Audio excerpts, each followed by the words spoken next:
Here are today's headlines. To stop cross-border terrorism, Pakistan is pushing for a formal border management framework with Afghanistan. The initiative focuses on enhanced surveillance and joint protocols to secure the frontier and stabilize regional trade. The US and Israel have kicked off the large-scale Juniper Oak military exercise. The joint drill integrates multi-domain strike assets, electronic warfare, and naval forces to reinforce strategic coordination. Navigating complex Middle Eastern dynamics, Pakistan is balancing a delicate dual role. By acting as a diplomatic bridge for US Iran negotiations while guaranteeing Saudi territorial security, Islamabad reinforces its position as both a trusted regional mediator and a pivotal defense partner. Following recent defense pacts with Saudi Arabia and Kuwait, Bahrain is exploring an expanded military partnership with Pakistan. The proposed deal aims to enhance joint naval security, intelligence sharing, and integrated air defense collaboration across the Gulf. In a significant air defense upgrade, reports indicate Iran is set to acquire up to 400 Chinese shoulder-fired missile launchers to rapidly rebuild its short-range capabilities. Valued at tens of millions of dollars, the package reportedly includes advanced systems like the QW-12 and FN-16, designed to defeat low-flying aircraft, drones, and precision munitions. Following months of strikes against fixed radar and missile sites, Tehran is turning to highly mobile, infrared-guided manpads to fortify its defense network. A new report from the United Nations Assistance Mission documents a devastating human toll along the Durand line, recording nearly 500 civilian deaths and over 1,200 injuries in Afghanistan due to cross-border fighting. Tensions escalated dramatically following Pakistani airstrikes aimed at militant hideouts, triggering intense artillery exchanges and cross-border raids. While Islamabad maintains the strikes strictly target anti-state insurgent networks operating from border regions, the UN report highlights the severe impact on border communities.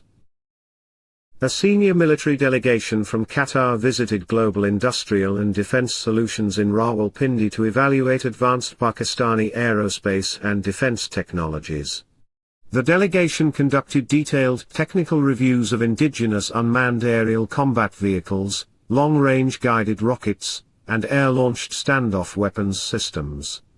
With Doha seeking to diversify its defense supply chains and strengthen strategic ties in South Asia, the high-level engagement sets the framework for potential defense exports, co-development initiatives, and joint operational training between the armed forces of both nations. Driven by its Make in India defense push, the Indian Navy is rapidly expanding toward a 200-ship force by 2035 to balance regional power.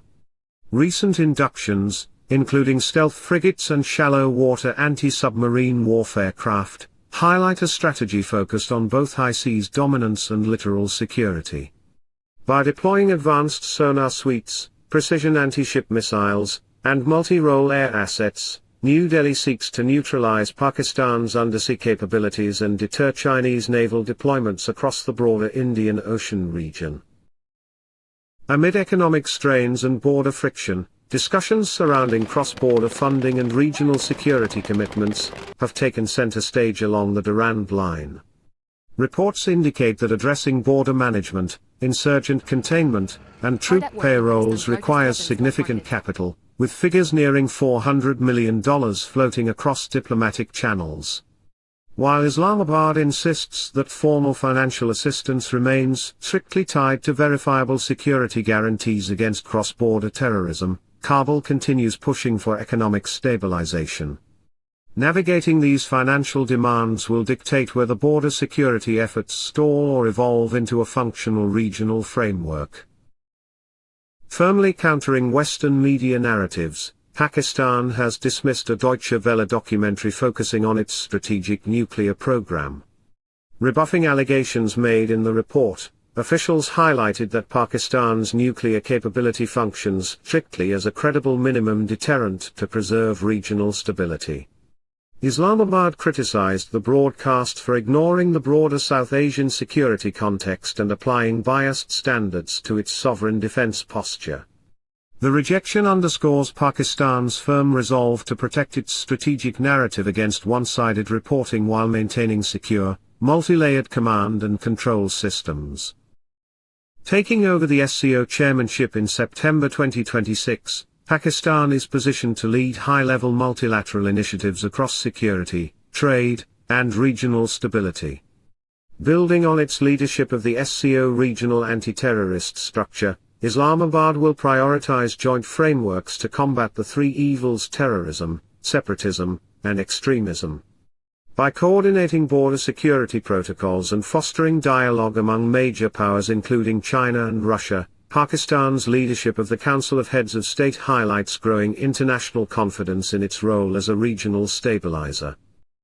Highlighting cross-border humanitarian coordination, Pakistan Navy's guided missile frigate PNS Timur rescued 19 fishermen stranded in deep waters off the coast of Guarantor. The crew, consisting of 8 Iranian and 11 Pakistani sailors, was adrift after their vessel suffered severe mechanical failure in rough monsoon seas. Naval personnel provided critical emergency supplies and medical evaluation before towing the fishing boat to safety. Commended by national leadership, the successful deep-sea rescue demonstrates the Pakistan Navy's swift emergency response and continuous effort to protect civilian lives across vital Arabian Sea trade routes. In a major milestone for South Asian maritime trade, the Lloyd's Market Association's Joint War Committee has removed Pakistan and its territorial waters from its global high-risk war list after 25 years. The designated exit eliminates additional war risk insurance premiums and surcharges that had burdened commercial shipping since 2001. By significantly lowering freight costs for international vessels calling at Karachi Port, Port Qasim, and Gwadar, the ruling directly enhances the global competitiveness of Pakistani exports. The strategic move restores global maritime confidence, positioning Pakistan as a cost-effective logistics, transit, and transshipment hub for regional trade corridors.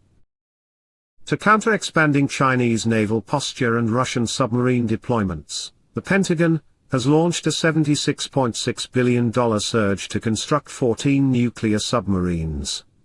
The strategic package funds 5 Columbia-class deterrent submarines carrying nuclear-tipped Trident missiles, alongside 9 fast-attack Virginia-class boats equipped with precision payload modules. Designed to penetrate access-denied regions and safeguard global sea lanes, this historic investment recapitalizes America's undersea fleet for high-end multi-domain warfare.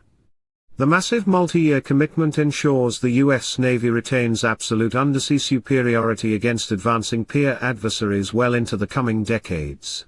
Subscribe, hit the bell icon, and answer the question in the comments section. Thank you for watching.